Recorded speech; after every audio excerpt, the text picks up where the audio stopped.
With that, Mr. Panetta, 5 minutes. Thank you, Mr. Chairman. First of all, let me just address GT, if I could, the gentleman from Pennsylvania. Just quickly, look, I obviously appreciate the $500 allowance, but like you said, that's just not enough, especially when you have a BAH for our active duty of 2,300 in Monterey. You take away the 500, that still leaves them with 1,800 added to that income that's taken into account to determine whether or not they qualify, and it just doesn't work, and that's unfortunate. Hopefully, we can work to help them out more. Before I came to Congress, I was a prosecutor. And the way we did things, at least in my county, is I knew that we couldn't just stand up in court and say the person's guilty and sit back down. You had to prove the case through evidence, and you had to put on evidence.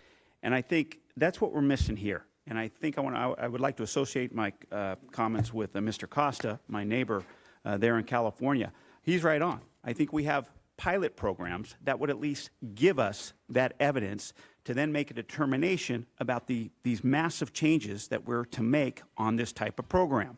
Now, these pilot programs have not been around long enough to at least get some substantive evidence out of them. But they have done 3 reports, 3 fiscal year reports, 15, 16, and 17. And in looking at it, I guess 2017 actually talked about some of the difficulties that they are having in setting these pilot programs up.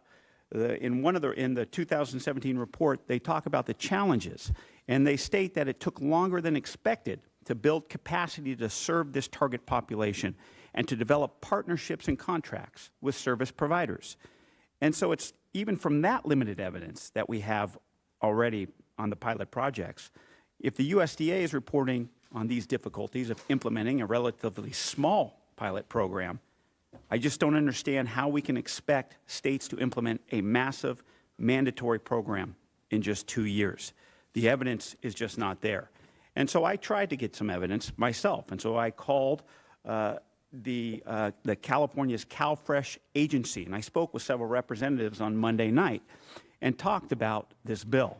And look, don't get me wrong, they agree with many of us here that a job is the best way out of poverty. But they also told me that this bill is unworkable and will not achieve its intended outcomes. And they say that based on their experience. They say that based on the evidence that they've obtained. Recently, CalFresh has decided to invest heavily in their ENT programs, and it's their goal to grow this program by 20,000 people this year, bringing their ENT caseload to approximately 100,000 people. But with the bill before us today, CalFresh would be forced to expand their program tenfold within a short span of 2 years, creating training slots for over 1 million people. The CalFresh staff that I spoke to, they had no idea how this could be done, given how little funding they would receive per training slot.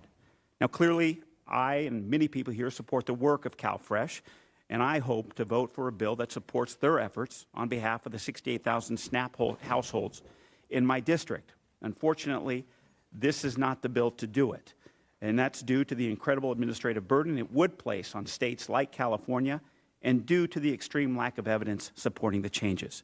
I believe that what you're asking us to do today is convict based on a lack of evidence, and I can't do that. Mr. Chairman, I would yield the remainder of my time to the gentlewoman from New Mexico, Ms. Lujan Grisham.